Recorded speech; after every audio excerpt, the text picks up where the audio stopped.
Welcome to this next video. This is actually a little short intermission video. And it's actually not a Breathe Right commercial. I just put this on because I was having allergy problems and decided, oh, well, I'll just leave it on for the video. I really don't care, although I'm all about fashion, as you can tell. But anyway, but this is actually pretty fashionable. It certainly helps with the allergy season. Anyway. In the last video we talked about inductors, and we talked about, in particular, we talked about a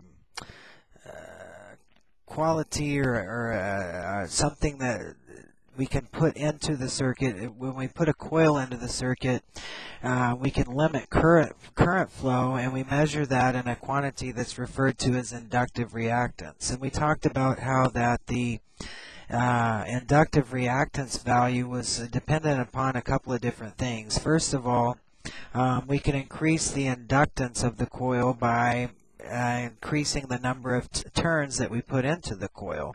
We could also increase the inductance value by putting the turns closer together, or we could put a core into the coil, which is actually what a solenoid is, basically, and that also increases the inductance value and concentrates the flux lines so that they are more concentrated.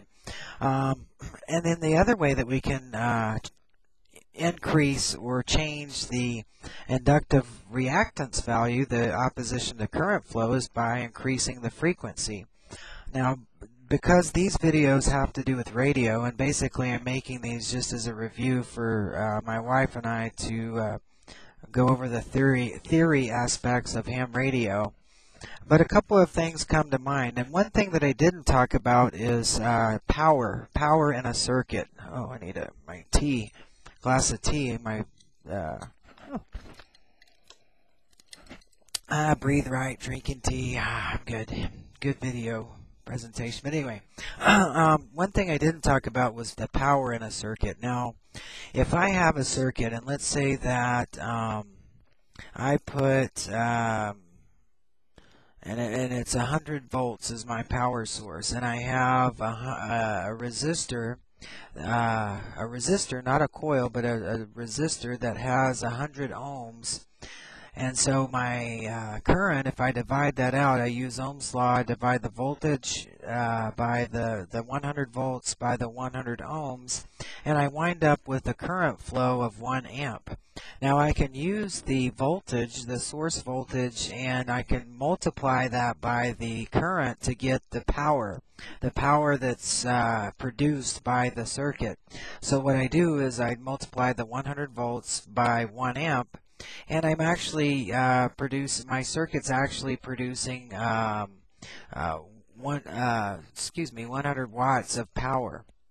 Now, a big difference between using a coil and a resistor is that when I use the resistor, that 100 ohms that 100 watts of power that's produced by my circuit is wasted power. In other words, it's dissipated as heat. I guess it's not always wasted, because if my resistor represents a heating element in an oven or a heating element in a stove, then we want that to heat up, and so we want as much of our the electricity as possible to be converted into heat energy. So in that context, it's good. But sometimes it's not good. We don't necessarily want all of our power dissipated in the form of heat. If I put a coil into the circuit, now, and let's say that my coil produces an inductive reactance value of 100 ohms. So I have a 100 volt circuit. I divide the 100 volts by the 100 ohms, and I find out that I have 1 amp flowing through the circuit. I multiply the voltage, 100 volts, by the 1 amp, and I come up with 100 watts. In other words, the circuit with the coil in it produces the same amount of power, as the circuit with the resistor of an equivalent value, but there is one key difference. In my circuit with the coil, the power is not dissipated as heat. It's stored. It's stored energy. In fact, it's stored in the magnetic field, and then it's injected or put back into the circuit when with the change of polarity, when it's opposing the decrease in current.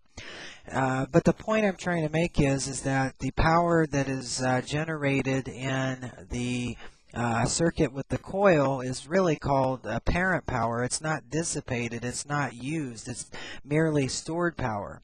Whereas in the circuit where I have the resistor, all of the power is essentially dissipated as heat.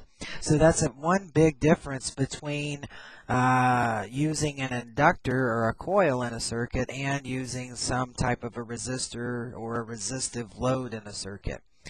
The other thing that is unique to the coil or the inductor is that its opposition to current flow increases as the frequency increases. Now, you can think of a number of different potential applications for this. For one thing, if I don't want to dissipate my power as heat, then I'd probably be better off using a coil, and in some ways then the coil is a more energy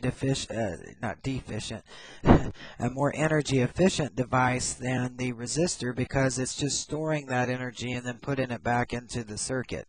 But the other application that has to do in particular with radio is that if I have a coil, remember, as I increase the frequency, as that frequency increases, then so does the inductive reactance value, which is measured in ohms, and so that limits my current flow.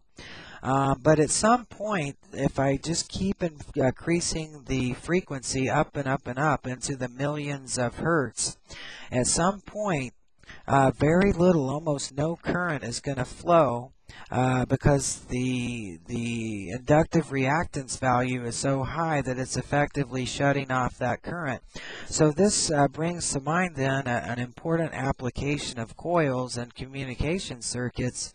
They're oftentimes used as filters. There's a type of a filter called a choke filter, where you can put a coil in a circuit, and what it does is it will allow lower frequency signals to get through, but the higher frequency signals generate so much inductive reactance that they're effectively blocked or attenuated in the circuit. Now, it's actually a little more complicated than this, and I probably will get to filters eventually, although who knows at the rate I'm going, but this is one application. We can see how you can use a coil as sort of a filtering mechanism to limit high frequency signals or attenuate the high frequency signals while allowing the lower frequency signals to pass through.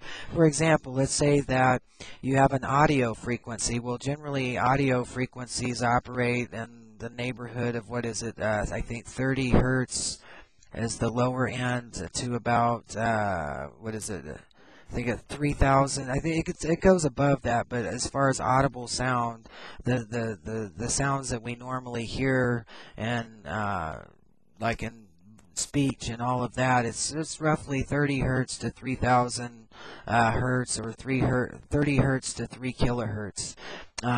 So if let's say that we want to let those audio frequencies get through, but we want to block out the much higher radio frequencies, which can get up into the millions or even billions of hertz, talking like gigahertz, for example, way up there. We want to block those frequencies out. Well, we can put in some type of a filtering mechanism that uses a coil, among other components, to block out those higher frequency, those higher radio frequencies, while allowing the audio frequencies to pass through. So I just wanted to interject that. Now, in the next video, which is actually part 3 of the Inductors video series, we're going to look at how we change the dynamics a little bit when we put both a coil and a resistor into the circuit. Unfortunately, we can't just use the Ohm's law formula as it. Well, we can still use the Ohm's law formula, but we cannot we can't just add the resistance value and the coil inductive reactance value, because these two values are out of phase. So we have to use some different math formulas in order to find out what our total impedance is before we can plug that into our Ohm's law formula. So that's what we're going to look at in the next part of this inductor part 3 series. I guess this is just a little intermission video. All right. That's all. Bye.